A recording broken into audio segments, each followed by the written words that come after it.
Welcome to the Stephen Mansfield Podcast.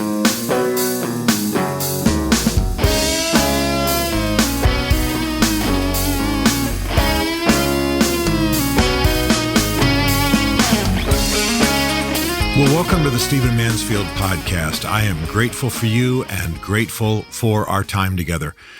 Listen, before I dive into our very important and tragic topic today, I want to tell you about the exciting things happening with the Great Man podcast, the podcast that I do with some other gentlemen for men. Just recently, I have joined J.T. McCraw and Anthony Flemons, two dear men, dear friends. And the way we're now doing the Great Man podcast is I do a talk one week, and then they do what we call the build the next week. These are two seasoned leaders of men. J.T. is a professional builder at a high level, one of the best men's coaches I know. Anthony is a director of restaurants. I don't know the proper title. Eminent chef, genius, works for a major restaurant chain in America, African-American, rough upbringing, been in prison, just brings great wisdom. I love Anthony. I love JT. So the way this is going to work is I'm going to do the talk one week. They will do the build the next week. And the build is teaching you how to build good principles of manhood into your life. Again, JT and Anthony are the best men's coaches I know. So you don't want to miss this. Wherever you listen to podcasts, subscribe to, download, get the Great Man podcast. You're going to love it. You're going to want to be part of it. I want to talk to you in what will probably be a little bit raw terms about something that happened recently. All of you know about it. You may not know my connection to it, which is certainly not the most important thing, but I want to talk about solutions to it and why those solutions will probably be difficult in our highly partisan age.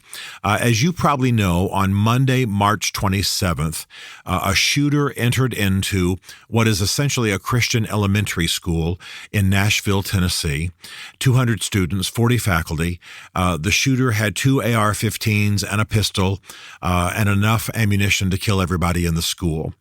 The shooter blew out some doors, went in, and shot 6 people, 3 children, 3 adults, the female headmaster of the school, a teacher who was only there as a substitute that day, and an African-American janitor, and then 3 little children. One of those children, whose name is Haley, was shot while she was trying to pull the fire alarm to warn the rest of the students. She is a little 10-year-old hero. I, of course, am never going to say on the air exactly where I live for security reasons, not to be overly dramatic, but this happened extremely close to my home in Nashville. Most of you know I live in both Nashville and D.C., and my Nashville home is very close to that. We could not hear the shots. Other neighbors did. My office is in a former music studio, so it has all kind of baffling. I can't hear anything outside of my office, and Bev had headphones on, so we did not hear the shooting like our neighbors did, the actual shots, but we certainly heard the sirens. We certainly had choppers immediately overhead. We certainly tracked it all day. This story is not about me. However, I just want to tell you about my connection to this story. The headmistress who was shot was a friend of mine. My daughter dated her son in high school. The pastor there, who of course did survive, Reverend Scruggs, a man I'm not super close friends with, but just having been a pastor in Nashville, obviously know him, know of him. He knows of me. I think we've shared some words of encouragement from time to time. Very good Presbyterian pastor. And one of my wife's friends was killed. She was the substitute teacher. So this story is not about Stephen and Beverly Mansfield, and I'm not trying to put the camera on me. I just want you to know that I feel this situation keenly. I love Nashville. It will be one of my homes for the rest of my life. I've been here since 1991. What is that? 34 years. I think that's correct. 32 years. And I just love this city, and I'm sorry for the scar it has endured. We've had floods. We've had tornadoes. We've had terrorist bombings on Christmas Day in downtown Nashville, but we've not had this, and we were hoping we wouldn't. I'm going to speak bluntly today. There are solutions to this kind of problem. There are solutions to this kind of crisis. The reason that I am a little skeptical today, though I'm usually a very optimistic person, the reason that I'm a little bit skeptical is that in our highly politicized, polarized age, we also oversimplify solutions. We say that, hey, if they will just ban guns, hey, if they will just give everybody guns, hey, if there'd been security at the school, hey, and usually, especially in the two political parties, they come down on one solution. One guy from the state legislature even threw his hands in the air. I think he was also, another guy was U.S. Congress, said the same thing. He says, really not much we can do if people want to do evil. The problem with this situation is that it's multifaceted, that it requires a healthy society that knows how to respond to a tragedy in a multifaceted, multi-front way. In other words, there are many solutions and all of them are required. Obviously, and I'm not taking these in any order of importance, obviously today, and God knows I am not accusing the grieving, but obviously today, unfortunately, any gathering of 200 students on a regular basis, especially Christian students, I have to say, we all know what the times are like. They're going to have security on grounds. They're just going to. And as far as I know, and I've asked these questions of people who are in administration there was no security. They obviously had great alarms and great lockdown procedures that saved lives. Obviously a very well-run, loving school, but they didn't have armed security on campus. And I'm just starting randomly with that topic first. I'm not saying that would have prevented all of this. I'm not saying that this is the sole solution. I don't believe in sole solutions to this problem. It's one of the solutions. And for those of you who run schools, for those of you who run churches, for those of you who run other organizations of faith or not, where you certainly have children gathered in a facility day in, day out, I'm sorry. Believe me, I am sorry to have to say this. You can't believe how much I have little grandchildren in schools, and I hate having to say this, but we are going to have to protect them. There are crazies out there. There are people of ill intent, and weapons are rampant. We'll debate some other time whether they should be or not. I think you know where I am on guns. I've done a number of podcasts on it. But obviously, one of the solutions is a school like this has to be guarded, okay? That's not the most important issue. It's just the one I mentioned first. Another issue has got to be that when a person is under counseling care, when a person is seeing a therapist and that therapist deems them to be imbalanced, perhaps violent, there have to be laws on the books that require the taking of weapons from their home. Now, this is going to freak out the Second Amendment crowd, and I am a gun owner. I have a concealed carry permit. I am not one who wants to see people not have guns. But we have shootings from people who are ideologically driven. We have shootings from people who are just bitter about how they've been treated. We have shootings for a variety of reasons. Sometimes they've even just been showing off with their girlfriend. But a lot of the shootings are by mentally ill people. And this young woman, I'm not going to say her name on the family because I know her family and they're good people. I know of her family. I don't know them personally. She was under psychological counseling. I'm talking about in that range now. I don't know the details. Obviously, none of us do about her therapy. But she was dangerous. She was imbalanced. She was bitter. She was raging. All of this is known from sort of the forensic investigation in her home, etc. And there have to be laws on the books that allow us to remove guns from the homes where people who are mentally unstable live. Now, I'm not talking about just somebody that, in my opinion, is mentally unstable or your opinion. I'm talking about where someone is under care and the therapist would say, yeah, they're a danger to themselves or others, and the guns have to be taken away. This young lady, 28-year-old young lady, trans lady, we'll come back to that topic in a minute. She had 7 weapons in her parents' basement where she lived, 7. And she had accumulated all of them recently. Now, again, we get back into the gun debate a bit, and I'm not really that interested in getting into it at this moment.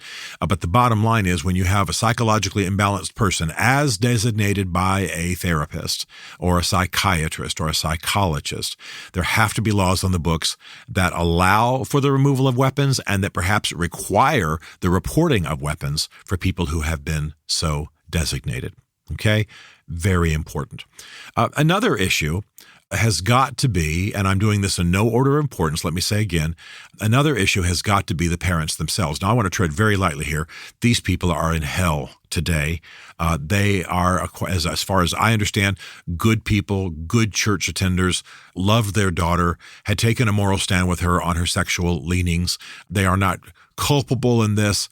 I am not accusing them in any way. But if I may speak broadly for a moment, I've talked to you before about some of the investigations post-shootings that I've been involved in, and I pay attention to this a lot in the press just to answer a couple of questions that I'm kind of doing an informal survey in my mind. And when you have these shootings, you always have people around the shooter. The Washington, D.C. shooting of congressmen is an example. You always have people who know the shooter, family members, people who sit at the end of the bar with them every day, whatever, neighbors who know that person, and they usually don't have any clue what's going on. This is one of the best lines of defense. Like, you cannot believe the number of times somebody has shot up violently. Again, I don't mean to make these stories about me, but you remember the Alexandria, Virginia shooting where congressional baseball teams were training a little bit, practicing a little bit to have some fun in the congressional baseball game, annual congressional baseball game.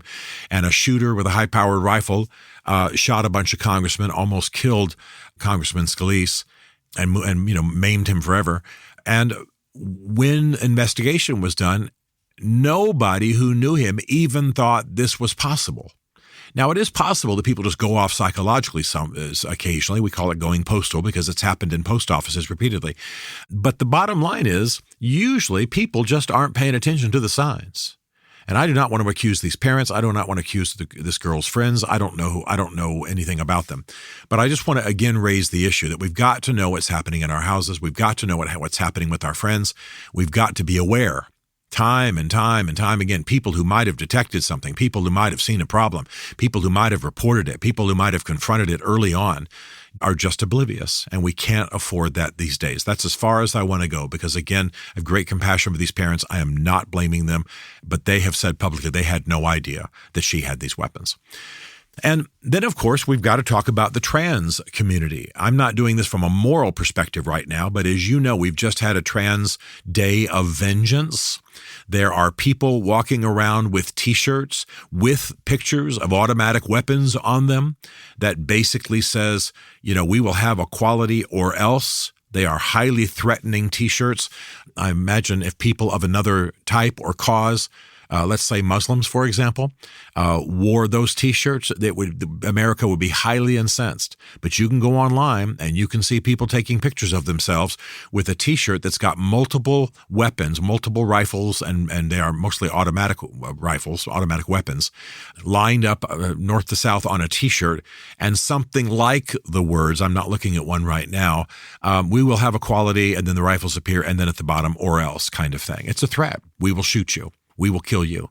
If trans doesn't have its equality, we will shoot you. And that brings us to this girl who was a girl who attended this Christian school, the Covenant School, and she probably had people who were not in agreement with her sexual proclivities influencing her. She then went on a decade later after she would have, more than that because it's only an elementary school, long after she left that school, don't know anything about her high school, 28 years old now, so this is at least, 14 years after she left elementary school. She has apparently gone full trans, uses a male name, Aiden as her trans name, and she decides to go back to this elementary school, having studied it, having cased it, having analyzed it, having created a very extensive plan. She's completely tactical, all the gear. She is carrying a lot of ammunition. And by the way, I'm no expert on police tactics, but I will tell you that this woman had had some training. She enters this school. We've seen the videos. You can see them online. They're right there on YouTube, along with the body cam footage from the police. She enters the school. She moves like a cop. She has had some training. She is basically clearing the room, so to speak, though that's usually language used for security forces. She knows what she's doing. She's moving in a trained, skilled, disciplined way. She's gone full tactical. She's had some training. So obviously part of the solution here, and I'm making no moral judgments in this talk about the trans community. I am talking about the violence of trans culture, the threats, days of vengeance, it's called. telling us that they'll use automatic weapons against us if we don't comply with their lifestyle and give them preference. And clearly, this young lady had been influenced by this movement, believed violence was the best way to go, chose to shoot up an elementary school. Now, what's the oldest age in an elementary school? 6th grade? So these are children, 10, 11, 12 years old. These are little children. And by the way, I don't want you to picture for too long what I'm about to say, but just imagine what an AR-15 that shoots around at 3 football fields in length a second and tumbles as it does when it enters the body. Imagine what it does to a 10-year-old body. I want to say, having said all these negative things, that the Nashville Metro Police were stellar. You can go on YouTube and watch this body cam footage. I have a number of friends in this police department. I have great respect for the Nashville Metro Police Department. Their skill, I believe they had taken the shooter down 13 and a half minutes from the first shot. Pretty stunning. You can see them. They're disciplined. They are fearless. It's the opposite of Uvalde. I'm sorry to say, the horrible Uvalde, Texas disaster that cost so many lives. They are skilled. So I want to say on the air, these people were amazing. They were fearless, and they had the shooter down. I believe the exact number is 13 minutes and 42 seconds. Down from the time the first shots rang out, at which the Metro Police would not even have been called yet, unless the alarms had been pulled by that point, and that summoned them. I don't know those details. So what I'm trying to say in conclusion of this here is that this is a multifaceted situation. If the school had had security, and God bless them in their time of grief, if the parents had known, and God bless them in their time of grief, if the trans community had not been urging violence and possibly in some underground place offering training for such maneuvers, et cetera, et cetera, et cetera. It's a bunch of ifs. And I'm not here to pick on anyone. I'm not here certainly to attack the grieving. But it's a multifaceted situation. And yes, it does involve something about guns and gun sales. How many AR-15s can you buy? How should a person of psychological imbalance be able to get a gun? Really? Background checks aren't okay? Psychiatric confirmation isn't okay? Own an AR-15 or don't. But I don't mind you waiting 48 hours to get it. I don't mind you only being able to buy one. I'm just making this up now. I don't know what I'm talking about. Once a year, once every 6 months. You shouldn't be able to buy 3 all of a sudden. That signals something. Again, some of you are going to be ticked off at me about the gun side of this thing, but it plays into it. And we need to ask ourselves a question. Should an imbalanced 28-year-old girl be able to buy weapons that are terrifying, especially when there's a therapist of record saying she's dangerous? Should that be allowed? So this is a multifaceted situation. We can argue it and debate it at the bars and the coffee shops, and we'll be debating it online forever. I'm not that interested in debates. This is personal for me. I care about these people. I care about this school. It doesn't give me any special status or wisdom. But the reason that a lot of what I'm describing right now won't be addressed as it should be, is that it requires some subtlety. It requires some tempering. It requires a multifaceted approach, and we should be engaged in that. I'm proud of Covenant Church. I'm proud of the Nashville Police Department. I'm proud of the way that one of the cities I live in has responded to this situation. I'm also, by the way, proud of my Presbyterian brothers and sisters who are showing themselves brilliant around PCA Community Presbyterian Church in America, just showing themselves brilliant and loving and caring. And I applaud my friends and those I don't know in that denomination. So pray.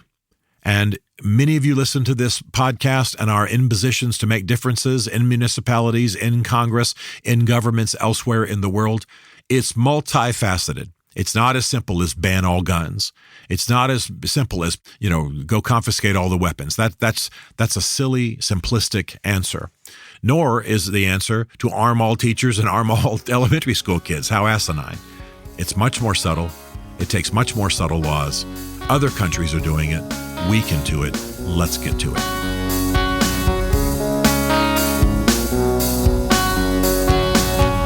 Stephen Mansfield is a New York Times bestselling author, a popular global speaker, and senior fellow for public leadership at Palm Beach Atlantic University.